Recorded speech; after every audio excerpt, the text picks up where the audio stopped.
जय श्री राम, जय श्री राम।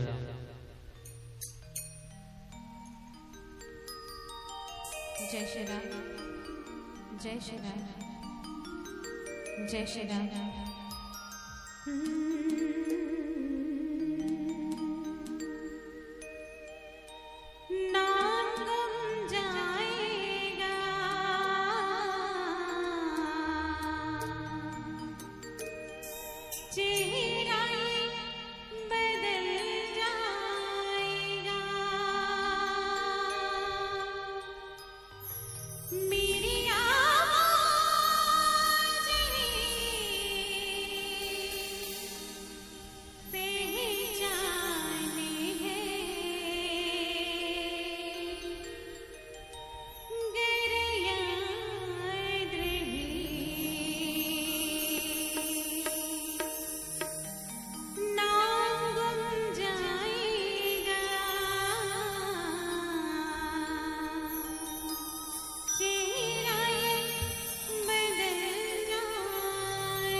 जय श्री राम, जय श्री राम, जय श्री राम, जय श्री राम।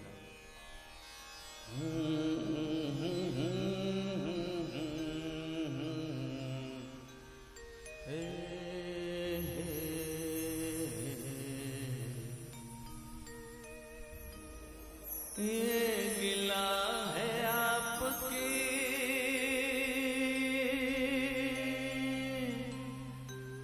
निगाहों से, फूल जो दरमियां तो फासले हुए,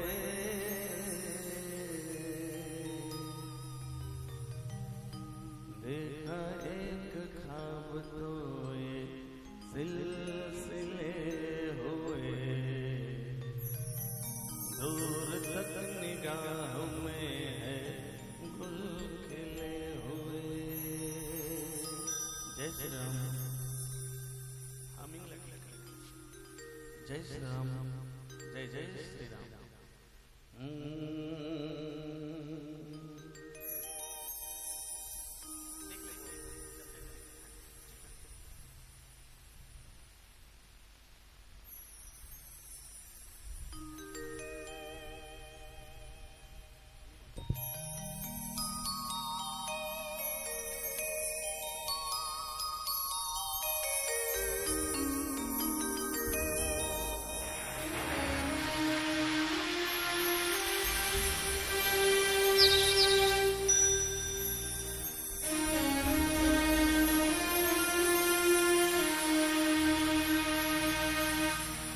चरण कमल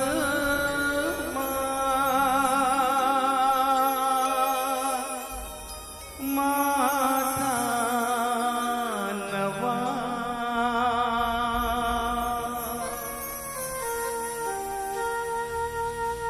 सिर ढाके तो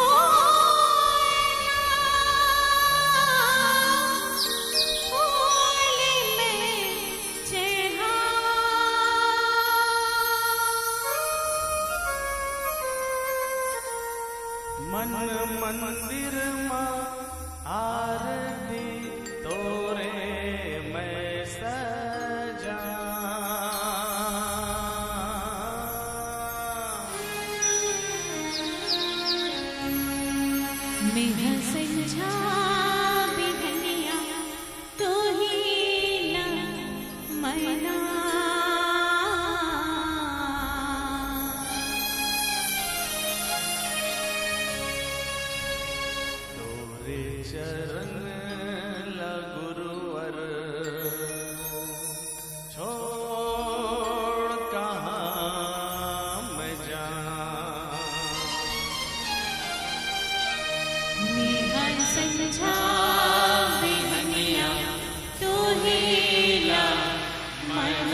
छत्तीसगढ़ के पावनपुरा में बसे ग्राम धनोरा और धनोरा में विराजे बाबा धाम दरबार। जी हाँ, माँ जगदम्बा जगत जननी मातेश्वरी भगवान श्री हनुमान जी और गुरुदेव बाबा धाम वाले श्री लक्ष्मण प्रसाद जी बाबा जी।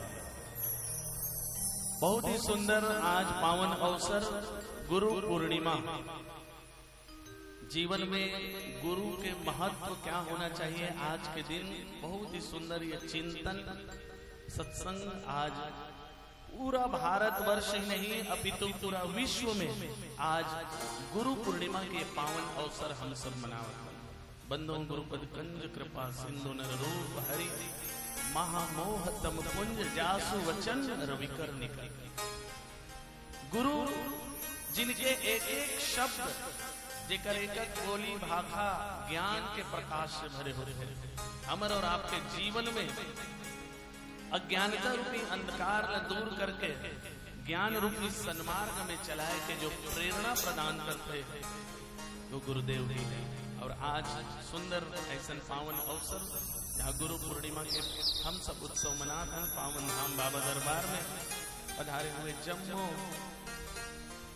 राम कथा के अनुरागी राजा दशरथ समान, राजा जनक समान, पिता समान जम्मू बुजुर्ग जन, भक्तिमयी ममतामयी करुणामयी माँ कौशल्या, माँ केकई, माँ सुमित्रा, माँ सीता जैसन महतारी दीदी बहनी हो, भैया राम भरत लक्ष्मण शत्रुघ्न जैसन हमर युवा संगी संगवारी, लोग जैसन नाने नाने लोग लेका बाल गोपाल,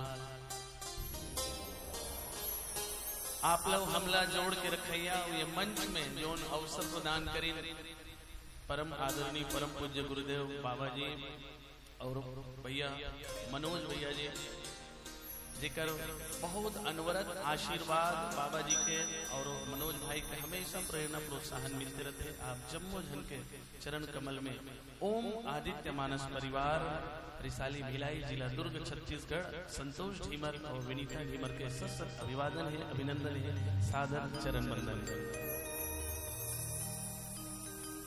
जननी जन्मभूमि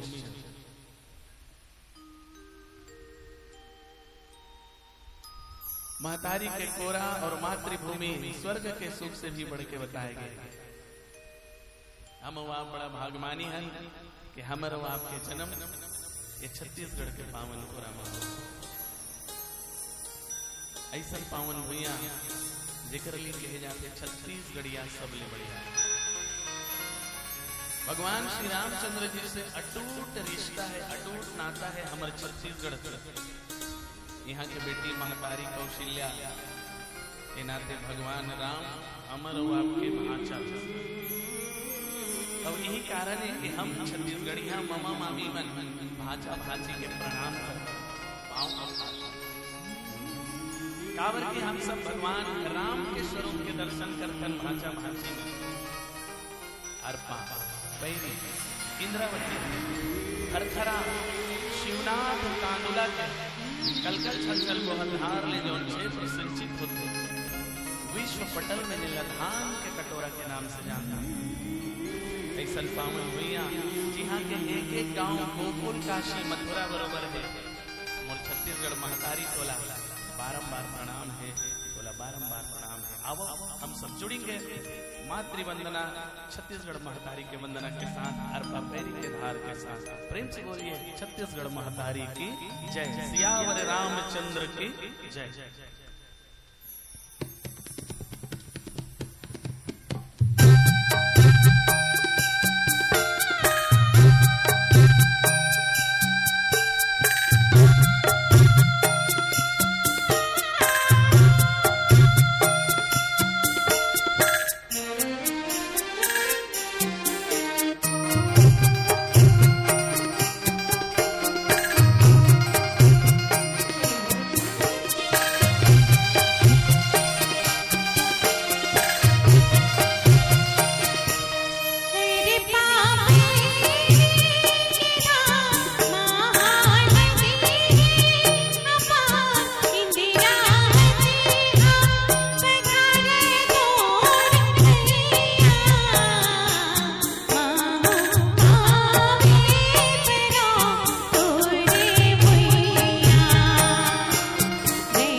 छत्तीसगढ़ महतारी जी हाँ सुख दुख के चिन्हारी है, सुख दुख के चिन्हारी है।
देवधामी और चारों धाम है, 36 कोटि देवधामी और चारों धाम है। कौशल्या बेटी यहाँ के और भांचा जसराम है। छत्तीसगढ़ के पावन माटीला कोटि कोटि प्रणाम है, कोटि कोटि प्रणाम है, कोटि कोटि प्रणाम है।